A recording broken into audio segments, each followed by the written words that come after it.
শুরুতে মহান মাহবুদের দরবারে অবনতমস্তকে শতকোটি সুজুদ এবং শুকরিয়া জ্ঞাপন করছি যে মহান আল্লাহ তাবারক ওয়া তাআলা আমাদেরকে বিশ্বের শ্রেষ্ঠ মহামানব সমস্ত আম্বিয়া কুল শিরোমণি ইহকাল এবং পরকালের নেতা সাইয়্যিদুল কাউনাইন দুলাল আমিনা মুহাম্মদ মুস্তাফা আহমদ মুস্তাফা সকল বলুন সাল্লাল্লাহু আলাইহি ওয়াসাল্লামের জীবন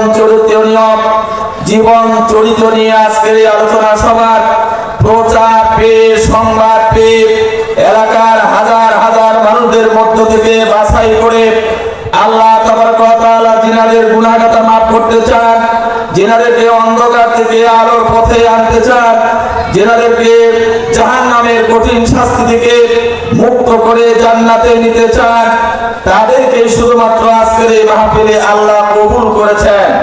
যে আল্লাহ তাবারক ওয়া তাআলা সারা দিন পরিশ্রমের পরে রাসূলুল্লাহ সাল্লাল্লাহু আলাইহি সাল্লামের মহব্বতে আল্লাহর সান্নিধ্য পাওয়ার নিয়তে আরামের ঘুমকে হারাম করে দিয়া রাতের খাওয়া দাওয়া না সেরে রাসূলের টানে আল্লাহর মহব্বতে এই মাহফিলে এসেছি, এসে বসার সুযোগ পেয়েছি।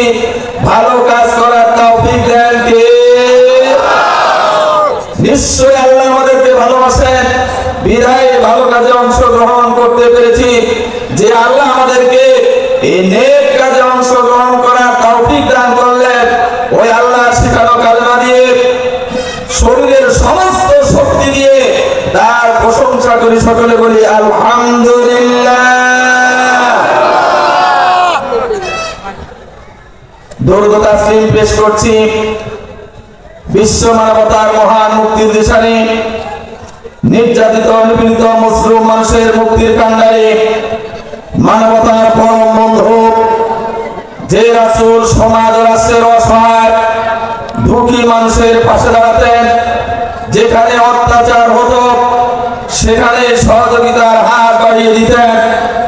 যে রাসূল অন্ধকার একটি সমাজে বর্বর সন্ত্রাসী অসভ্য মানুষের কাছে প্রেরিত হয়ে ওই বর্বর অসভ্য মানুষগুলোকে কোরআনের তারবিয়াত তানজিম দিয়ে কোরআনের শিক্ষা শিক্ষিত করে এই পৃথিবীর তাবৎ মানুষদের চাইতে শ্রেষ্ঠ এবং সোনার মানুষে রূপান্তরিত করলেন। একটা অন্ধকার সমাজ ও রাষ্ট্রকে সোনালী সমাজে রূপান্তরিত করলেন। যে রাসূলের দায়িত্ব আল্লাহ দিয়েছেন এই সমাজ ও রাষ্ট্র থেকে যাবতীয় প্রকার অবিচার অনাচার জুলুম নির্যাতন নিপীড়ন চাঁদাবাজ ধান্দাবাজ দখলবাজ মানুষের ভিতর থেকে সমস্ত দুঃখ কষ্টকে দূর করে দিয়ে একটি সুখী সমৃদ্ধ শান্তির সমাজ ও রাষ্ট্র রূপান্তরিত করার যে রাসূল এই দায়িত্ব পেয়ে নিজের সমস্ত আরামায়ের ভোগ বিলাসকে দূর করে দিয়ে মানুষের সমাজটাকে পরিবর্তন করার জন্য যিনি মন পুড়ে ঘুমাইলেন না, পেট পুড়ে খাইলেন না, বাতিলদের অত্যাচারকে ভয় করলেন না, নিজের শরীরের শত অত্যাচার রক্ত ঝরিয়ে সমাজ ও রাষ্ট্র থেকে অন্যায় দূর করার জন্য নিরলস চেষ্টা করলেন। যে রাসূল হলেন আমার এবং আপনার জীবনের একমাত্র আদর্শ এবং একমাত্র নেতা। জোরে বলেন সুবহানাল্লাহ। সে নিজেকে মুমিন দাবি করবে, অথচ ব্যক্তি পরিবার সমাজ রাষ্ট্র জীবনে আমার রাসূলকে নেতা হিসাবে গ্রহণ করতে পারবে না। দুনিয়ার কোন মানুষকে নিজের আদর্শ এবং ওই মানুষের সৈনিক হিসাবে স্লোগান দিবে। কবরের মধ্যে আল্লাহর ফেরেশতাগণ আমার আত্মীয় স্বজন যখন রেখে 40 কদম চলে আসবে, আমাকে উঠাইয়া বসাইয়া আমার ভিতরে রূহ ফুঁকে দিয়া আমাকে 3টা প্রশ্ন করা হবে। মান রাব্বুকা ওয়া মা দীনুকা ওয়া মান নাবিয়ুকা মান হাযার রাজুল। তোমার রব কে? রব মানে হইল যিনি জীবনের সব কিছুর মালিক, যিনি আমার স্রষ্টা। মৃত্যুর পরে যার কাছে ফিরে যেতে হবে, পৃথিবীতে চলার জন্য যিনি আমাকে গাইড বুক দিয়েছেন, সংবিধান দিয়েছেন, যার বিপক্ষে চললেই আমার বিপদ হবে, এইটাকে স্বীকার করে নেওয়া যিনি এটা করেছেন তিনি হলেন আমার রব। জোরে বলেন সুবহানাল্লাহ। দিন মানে হলো জীবন চলার পথ।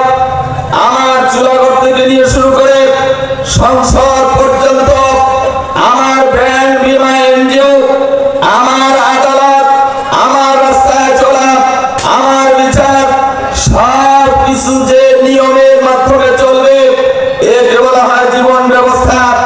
আরবিতে বলা হয় দিন। ওমান নাবিউকা, নবী শব্দের অর্থ হলো বার্তাবাহক। তোমাকে আখিরাতের সংবাদ কে দিয়েছে? আল্লাহর উলুহিয়াতের ব্যাপারে তোমাকে কে পরিচয় তুলে ধরেছে? অথবা আল্লাহ রাসূল বলেছেন আমার ছবি এই গোলামের সামনে তুলে ধরে বলা হবে মান হাদার রাজুল, যে ব্যক্তি দুনিয়াতে জীবনের সর্বক্ষেত্রে রাসূলকে গ্রহণ করেন নাই, রাসূলের আদর্শ আমার জীবনের একমাত্র আদর্শ যদি না হয়, কবরের মধ্যে আমি রাসূলকে চিনব না। আর কবরের মধ্যে যদি আমি রাসূলকে চিনতে না পারি তাহলে কবরটা হবে জাহান্নামের আগুনের বিছানা। ধরে বলেন নাউজুবিল্লাহ। কবরের মধ্যে এমন ফেরেশতা আল্লাহ আমাকে দিবেন যে ফেরেশতার চোখ থাকবে না অন্ধ, কান থাকবে না সে বধির, তার হৃদয়ে বিন্দু মাত্র দয়া মায়া থাকবে না। আপনাকে মারবে, এক একটা আঘাতে মাটির 70 গজ নিচে চলে যাবে, আবার আপনাকে টেনে তোলা হবে, আবার মারবে, এইভাবে কিয়ামত পর্যন্ত চলবে। অসংখ্য বিষাক্ত সাপ এবং বিচ্ছু আমার এই কবরের মধ্যে ছেড়ে দেওয়া হবে। যদি 3টা প্রশ্নের উত্তর আমি দিতে না পারি, যদি আমি আমার রাসূলকে চিনতে না পারি, এরপরে কিয়ামতের ময়দানে আমরা যখন আল্লাহর আদালতে দাঁড়াবো, দাঁড়াবার পরে আল্লাহ রাসূলের সুপারিশ ব্যতীত আমরা নিজেদের আমল দিয়ে কেউ হাসরের ময়দান থেকে জান্নাতে যেতে পারবো না। নট অনলি উইয়ার, শুধুমাত্র আমরা নয়, হযরত আদম আলাইহিস সালাতু ওয়াস সালাম অপেক্ষা করবেন আল্লাহ রাসূলের সাক্ষীর জন্য। ওলামায়ে কিরাম এখানে আছেন। হযরত মুসা আলাইহিস সালাতু ওয়াস সালাম, ঈসা আলাইহিস সালাতু ওয়াস সালাম, জাতির পিতা হযরত ইব্রাহিম আলাইহিস সালাতু ওয়াস সালাম, সকল রাসূল এবং নবীগণ, আমার আপনার নেতা, বিশ্ব নেতা সাইয়্যিদনা মুহাম্মদুর রাসূলুল্লাহ সাল্লাল্লাহু আলাইহি সাল্লাতু ওয়াস সালাম যতক্ষণ পর্যন্ত সাক্ষী না দিবেন যে এরা তাদের উম্মতের কাছে দাওয়াত পৌঁছেছিল, ততক্ষণ পর্যন্ত কোন রাসূল এবং নবী আল্লাহর আদালত থেকে সরতে পারবে না। যে রাসূলের সুপারিশ ব্যতীত কেউই হাসরের ময়দান থেকে জান্নাতে যেতে পারবে না। সেই রাসূলের শানে সংক্ষেপে আবারও দরুদ ও তাসলিম পেশ করে নেই। সকলে বলি সাল্লাল্লাহু আলাইহি ওয়াসাল্লাম। প্রিয় বন্ধুগণ, আজকের এই মাহফিলে এসে বসতে পেরে আপনারা বেজার না খুশি? অল্প না বেশি? আলোচনা কতক্ষণ চলবে? সারা রাত? সারা রাত চলবে না, কারণ আল্লাহ ঘুমাইতেও বলছে, কথা ঠিক কিনা? আল্লাহ ঘুমাইতেও বলছে, ঘুমাইতে হবে। সারা রাত যদি ওয়াজ শুনে ফজর যায় আর মসজিদে পড়া সম্ভব হবে না, কথা ঠিক কিনা? তবে আমি গুনাহগার, অল্প ইলম আমার, আমি আমার জবান থেকে আপনাদের উদ্দেশ্যে যতক্ষণ কথা বলবো আপনারা থাকতে রাজি আছেন তো ইনশাআল্লাহ? কেউ আবার ফাঁকি দিয়েন না, কারণ এইখান থেকে উঠে চলে যাবেন যারা, কিয়ামতের ময়দানে বিপদ হলে তাদেরকে কেউ করাবে না। আর বিপদ হওয়াটাই হইল স্বাভাবিক, এটা অস্বাভাবিকের কিছু নয়। প্রিয় বন্ধুগণ, আমি আপনাদের সামনে আলোচনা যা করবো তার প্রশ্ন আমি আগে দিয়ে দিই আপনাদেরকে, আপনারা চিন্তা ভাবনা করতে থাকেন। যেহেতু সিরাতুন নবী সাল্লাল্লাহু আলাইহি সাল্লাম মাহফিল, অতএব আমি আপনাদের সামনে আলোচনা করব আল্লাহ তাবারক ওয়া তাআলা দিনার নবী সাইয়্যিদনা মুহাম্মদুর রাসূলুল্লাহ সাল্লাল্লাহু আলাইহি সাল্লামকে কি দিয়ে এই পৃথিবীতে পাঠিয়েছেন, কেন পাঠিয়েছেন, এই ব্যাপারে আমাদের করণীয় কি আছে। কয়টা প্রশ্ন গেল ভাই? মনে রাখতে হবে, কয়টা প্রশ্ন গেল? 3টা। ভাই কথা বলবেন না, সাইড টক করবেন না, মেহেরবানি করে শুনতে হবে, কথা কাজের প্রয়োজন হলে হাতের ইশারায় করবেন। আর তিনটা প্রশ্ন হলো, আসলে আমি কে? আসলে আমি কে? আমাকে সৃষ্টি করেছেন যিনি, তিনি কেন আমাকে সৃষ্টি করেছেন এবং পৃথিবীতে আমাকে কেন পাঠিয়েছেন?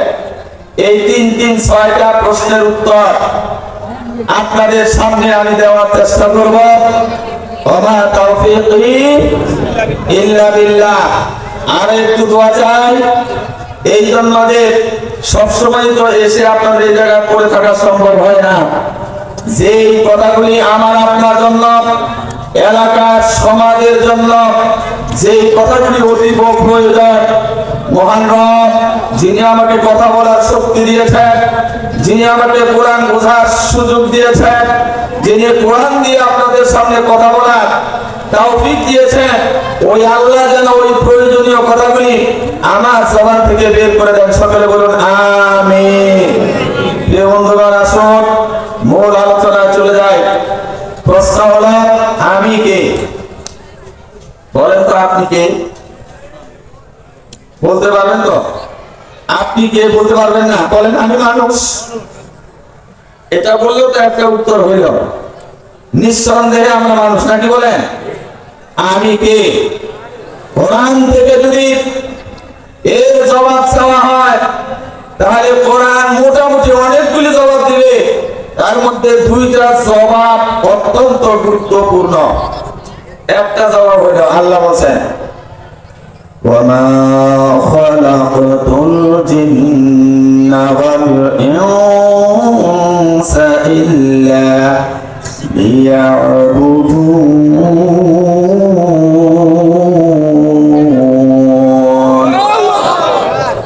ওয়ামা আরসালনাকা নেগেটিভ, ওয়ামা আর নয়, ওয়ামা খালাকতুল আর নয় আমি সৃষ্টি করেছি জিন্না ওয়াল ইনস, জিন এবং মানুষদেরকে।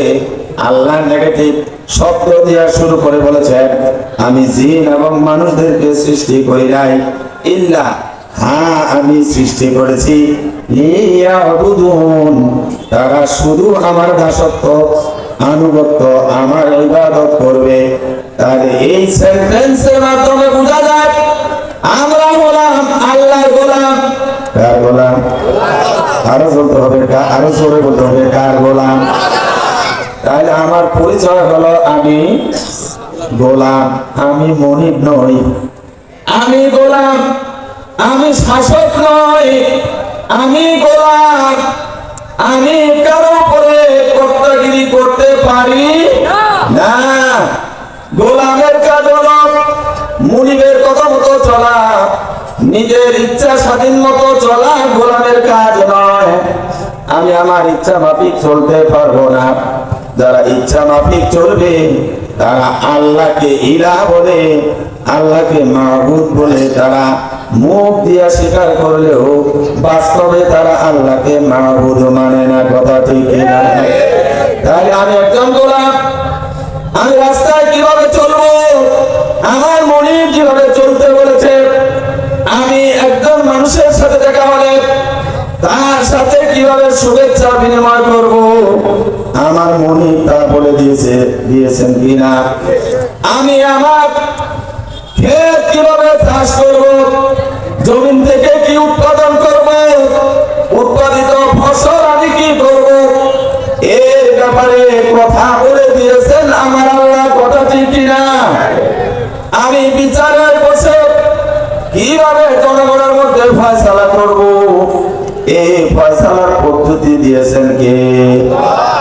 আমি ব্যাংকে যখন বলবো, অর্থনীতি লেনদেন যখন করব, ব্যাংক হিসাবে চলবে, এই পদ্ধতি এই নিয়মে আইন দিয়েছেন কে?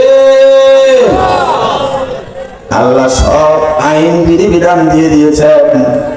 জীবনের সর্বক্ষেত্রে যারা আল্লাহর দেওয়া এই নিয়ম এই বিধান এই আইন যারা মেনে নেয় তারা হইল আল্লাহর গোলাম। আর যারা এটা মেনে নেয় না তারা হইল তাগুতের গোলাম। আসুন আমাদের পরিচয় হলো আমরা ইমানদার। কথা